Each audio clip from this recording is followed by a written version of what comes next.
Assalamualaikum warahmatullahi wabarakatuh. Shalom, selamat malam teman-teman semua. Izinkan saya memperkenalkan diri. Perkenalkan, nama saya Tiaman Gea. Saya merupakan mahasiswa aktif semester 3 di Universitas Diponegoro dengan program studi Rekayasa Perancangan Mekanik. Pada kesempatan kali ini saya akan membahas tentang modern control system dan juga PID. Baik, untuk judul dan juga sumber materi saya mengambil di buku Modern Control Engineering 5th edition yang dirangkai oleh Katsuhiko Ogata. Nah teman-teman, sebelum kita membahas lebih dalam tentang apa itu sistem kontrol, terlebih dahulu kita harus tahu terlebih dahulu definisi sistem kontrol tersebut. Jadi sistem kontrol itu adalah suatu sistem yang mengukur output atau variabel yang kita kontrol dan membandingkannya dengan nilai yang kita inginkan atau disebut dengan referensi. Lalu sinyal digunakan untuk mengkontrol dan untuk mengoreksi perbedaan agar output sesuai dengan yang kita inginkan. Nah, ketika kita sudah menemukan selisih dari output dan juga input, itu dinamakan error. Nah, error itu nanti akan mengalami atau terjadinya feedback atau umpan balik. Nah, kira-kira apa itu feedback? Jadi, feedback itu adalah suatu operasi dalam sistem kontrol yang berusaha mengurangi perbedaan antara output sistem dengan input acuan atau referensi inputnya, teman-teman. Dan dari perbedaan tersebut akan melakukan koreksi berdasarkan selisih seperti yang saya katakan tadi. Selisihnya tersebut dinamakan dengan error. Nah, error tersebut akan digunakan sebagai informasi dari output sistem dan akan dikembalikan ke input, serta nanti akan dibandingkan dengan sinyal acuan dan akan menghasilkan error signal. Nah, error signal ini yang dipakai untuk mengatur aksi kontrol. Begitu teman-teman. Selanjutnya kita membahas lebih dalam tentang apa itu PID controller. Jadi PID controller itu pengendali yang terdiri dari 3 aksi utama. Yang pertama itu ada proporsional atau P, yang kedua ada integral atau I, yang ketiga ada derivatif atau D. Kita akan membahas pertama yaitu proporsional. Proporsional itu atau P itu menghasilkan sinyal kontrol yang sebanding dengan error. Nah, proporsional ini membantu mempercepat respon tapi tidak menghilangkan error atau steady state, teman-teman. Nah, yang kedua itu ada integral. Nah, pada integral itu dia menghasilkan sinyal kontrol dan akan diakumulasikan error sepanjang waktu. Jadi, dia itu akan menerima sinyal berdasarkan akumulasi error sepanjang waktu atau selama keberjalanan PID controller itu. Dan dia menghilangkan error steady state, tapi bisa memperlambat responnya, teman-teman. Nah, untuk yang ketiga yaitu derivatif atau D. Itu dia menghasilkan sinyal kontrol yang berbandingannya dengan laju perubahan error. Nah, derivatif ini dapat meningkatkan stabilitas dan mengurangi overshoot. Nah, kira-kira apa sih tujuan sistem kontrol tersebut? Berdasarkan buku, bahwa tujuan sistem kontrol itu mengatur perilaku suatu sistem agar sesuai dengan nilai atau kondisi yang kita inginkan, dan juga menjaga stabilitas sistem terhadap gangguan, memperbaiki kinerja sistem atau kecepatan yang di dalamnya menginkludkan kecepatan respon, akurasi, efisiensi, dan juga mengurangi kesalahan keadaan tunak atau steady state error dan meningkatkan keandalan dan keamanan operasi sistem, teman-teman. Nah, selain itu juga kenapa sih kontrol itu sangat penting? Nah, ada alasannya karena banyak proses fisik yang enggak stabil tanpa kita kontrol. Contohnya itu ada drone, robot, reaktor nuklir, atau kita tahu smart mesin cuci pintar sekarang itu kalau tidak ada kontrol itu prosesnya tidak akan stabil, teman-teman. Dan yang kedua itu membuat sistem lebih adaptif terhadap gangguan dari luar, misalnya perubahan beban, suhu, dan juga tekanan. Dan yang ketiga itu alasannya yaitu membantu penggunaan komponen lebih murah tetapi tetap menghasilkan performa yang baik melalui umpan balik atau feedback yang saya sudah jelaskan tadi. Yang terakhir yaitu mendukung otomatisasi industri. Nah, seperti produksi massal, efisiensi energi, kualitas produk yang konsisten. Nah, itu sangat penting banget pada pengolahan industri atau distributor pada industri tentang sistem kontrol itu. Selanjutnya, kita akan membahas komponen utama dari sistem kontrol. Nah, yang pertama itu kita akan membahas set point. Jadi set point itu merupakan variabel acuan yang kita cerminkan, yang mencerminkan kondisi target yang ingin dicapai oleh sistem. Jadi menurut Ogata itu referensi input itu merupakan sinyal masukan yang harus dijaga kesesuaiannya dengan keluaran sistem. Nah, karakteristiknya pada set point itu harus berada dalam domain yang sama dengan sinyal keluaran agar bisa kita bandingkan. Yang kedua itu dapat berupa nilai konstan, misalnya itu suhu 25 derajat Celcius, atau yang bervariasi terhadap waktu, misalnya kecepatan motor yang bisa berubah mengikuti profil tertentu. Misalnya kita percepat, kecepatan juga akan semakin cepat, kita perlambat akan mengalami perlambatan seperti itu. Lalu yang terakhir itu dapat representasikan dalam bentuk sinyal yang kompatibel dengan sistem pengendali, misalnya sinyal analog atau tegangan arus atau sinyal digital hasil konversi. Nah, lalu contoh aplikasinya itu ada dalam sistem pendingin udara atau air conditioner system. Itu set point-nya ditentukan oleh pengguna. Misalnya kita menentukannya 23 derajat Celcius. Nah, sistem akan berusaha menyesuaikan suhu ruangan agar selalu mendekati angka tersebut. Meskipun terjadi gangguan eksternal seperti perubahan suhu lingkungan. Nah, jadi kita lihat pada AC itu kan kita bisa mengatur suhunya misalnya di 23 derajat Celcius atau di 16 derajat Celcius. Nah, dari sistem kontrol itu akan menyesuaikan suhu ruangan dan juga faktor eksternalnya. Jadi suhu ruangan yang akan diatur dari sistem kontrol itu akan diatur sedekat mungkin dengan suhu yang kita atur, seperti itu teman-teman. Nah, selanjutnya sensor atau alat ukur atau biasa disebut dengan measuring element. Nah, sensor ini merupakan perangkat yang mengukur keluaran sistem atau output variabel dan mengubahnya menjadi bentuk sinyal yang bisa diproses lebih lanjut. Nah, dalam feedback control system itu sensor berfungsi menghasilkan sinyal balik atau feedback sinyal yang akan dibandingkan dengan set point pada titik pembanding atau summing point. Nah, selanjutnya ada fungsi utama sensor. Yang pertama itu mengukur variabel proses seperti suhu, tekanan, kecepatan, posisi, aliran, dan lain-lain. Selanjutnya itu ada mengkonversi besaran fisik menjadi sinyal listrik atau digital agar dapat diproses oleh controller. Yang terakhir itu menyediakan informasi real time agar sistem dapat segera mengoreksi perbedaan dengan set point. Nah, tadi kan kita sudah membahas keunggulan juga. Sekarang ini tantangan sensor dalam sistem kontrol. Kita tahu bahwa segala sesuatu itu ada keuntungan dan juga ada kekurangan atau juga tantangannya. Yang pertama itu pada sistem sensor itu, di sistem kontrol itu yaitu akurasi dan presisinya. Jadi sensor harus mampu membaca kondisi dengan ketelitian tinggi, karena kesalahan kecil dapat menyebabkan sebuah sistem itu mengalami kegagalan dalam mencapai target yang sudah kita tentukan.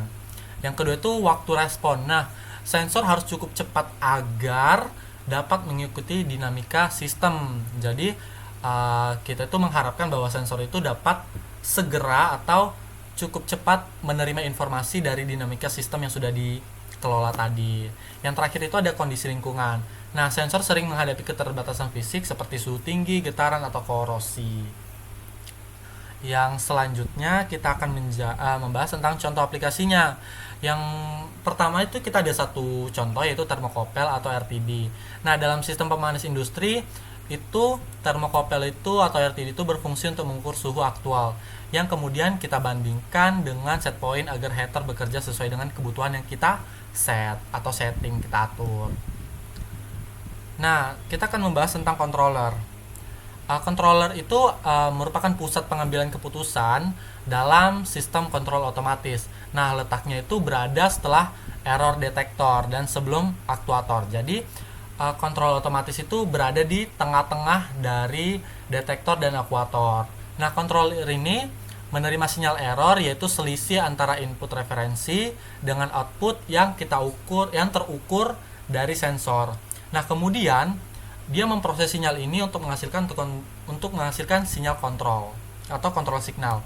Nah, dari sinyal ini nantinya diperkuat oleh amplifier dan dikirimkan ke aktuator agar plan atau sistem yang dikendalikan itu dapat beroperasi sesuai spesifikasi. Tanpa controller, teman-teman, sistem kontrol tidak dapat beradaptasi terhadap perubahan kondisi, baik perubahan input, gangguan eksternal maupun variasi parameter dalam plan. Selanjutnya itu ada jenis-jenis aksi kontrol, yaitu yang pertama ada on off. Nah, kedua posisi ini menghasilkan sinyal kendali yang hanya memiliki dua keadaan. Yang pertama itu keadaan aktif atau on, dan juga keadaan non aktif atau off. Selanjutnya kelebihannya itu sederhana dan juga murah, sedangkan kekurangannya itu menghasilkan osilasi berulang di sekitar set point. Nah, selanjutnya ada proporsional atau P. Dia itu sistem kontrol error, yang dimana jika error besar, aksi besar, error kecil, aksinya juga kecil. Jadi dia itu menyesuaikan, teman-teman. Sedangkan kelebihannya itu mempercepat respon awal, dan kekurangannya itu tetap menyisakan steady state error. Nah, selanjutnya itu ada integral.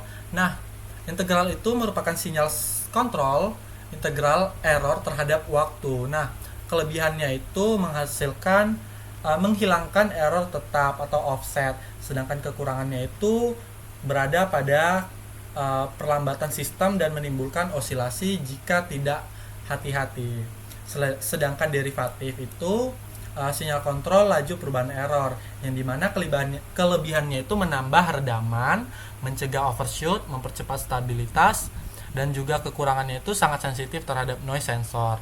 Nah, ada juga yang disebut dengan gabungan, ada PI, PD, dan PID. Sedangkan kita akan membahas tentang PI, yaitu lebih akurat daripada P, baik untuk sistem yang butuh tracking jangka panjang, sedangkan untuk PD itu cocok untuk sistem yang perlu respon cepat tanpa overshoot. Sedangkan PID itu kombinasi paling seimbang, banyak dipakai di industri. Nah, contoh aplikasi nyata kontrol PID itu yaitu motor DC. Nah, itu dianya menjaga kecepatan konstan meskipun beban berubah. Yang kedua itu ada furnace atau tungku pemanas. Dia mempertahankan suhu agar tetap stabil walau terjadi fluktuasi pasokan listrik atau perubahan beban termal. Yang ketiga itu cruise control pada mobil, yaitu menjaga kecepatan mobil sesuai set point meskipun jalan menanjak atau menurun. Jadi kalau misalnya kita sudah setting di kecepatan 80, dianya di saat menanjak dia itu harus tetap menjaga kestabilan kecepatannya atau set pointnya. Sedangkan yang hubungan dengan rumusan masalah itu controller itu penentu utama stabilitas, kecepatan, dan juga akurasi sistem kontrol. Pemilihan aksi kontrol PID atau kombinasi menentukan beberapa kecepatan sistem mencapai keadaan tunak, seberapa besar overshoot, dan juga seberapa baik sistem menghadapi gangguan. Nah, yang selanjutnya ada aktuator, yaitu komponen eksekusi dalam sistem kontrol. Nah, aktuator ini menerima sinyal kendali yang sudah diperkuat oleh amplifier. Nah, dari amplifier ini kemudian mengubahnya menjadi aksi fisik yang nyata untuk mempengaruhi plan. Tanpa aktuator ini, sinyal kontrol hanya berupa informasi tanpa daya untuk menggerakkan sistem. Karena itu, aktuator sering disebut sebagai otot dalam sistem kontrol. Sedangkan controller itu merupakan sebuah otak dari sistemnya, teman-teman. Nah, jenis-jenis aktuator itu ada motor listrik, yaitu servo motor atau presisi tinggi digunakan dalam robotik, stepper motor, gerakan diskrit cocok untuk CNC, DC motor umum di sistem industri, katup pneumatik atau hidrolik digunakan pada sistem aliran fluida, cocok untuk plan yang butuh daya besar atau lingkungan mudah terbakar. Itu pneumatik dipilih karena aman dari percikan listrik. Heater atau elemen pemanas itu mengubah energi listrik menjadi panas digunakan pada furnace dan high-vac solenoid menghasilkan gerakan linear cepat, umum dipakai untuk sistem on-off mekanis, misalnya kunci pintu otomatis. Kriteria pemilihan aktuator itu ada kecepatan respon, terus dia itu harus sesuai dengan dinamika sistem, terus daya keluaran, cukup kuat untuk mempengaruhi plan yang sudah kita kendalikan, dan juga keandalan tahan lama untuk operasi industri, serta kondisi lingkungan yang misalnya untuk pabrik kimia harus tahan korosi dan aman terhadap bahan mudah terbakar, koreksi.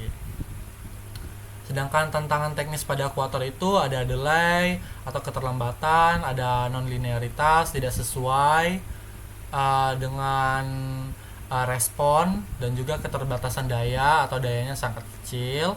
Nah, contoh aplikasi nyatanya itu yaitu katup kontrol di industri kimia. Dia itu mengatur laju aliran cairan, terus ada motor servo pada robot industri, dia itu mengendalikan posisi lengan robot dengan presisi tinggi. Yang ketiga ada throttle aktuator pada mesin mobil modern, mengatur suplai udara ke mesin secara elektronik. Nah, hubungan dengan masalah-masalah itu, aktuator itu titik penting dalam rantai kontrol. Walau kontrol mampu menghasilkan sinyal kendali optimal, jika aktuator tidak responsif atau tidak sesuai spesifikasi, sistem kontrol akan gagal berfungsi. Selanjutnya ada prinsip dasar PID.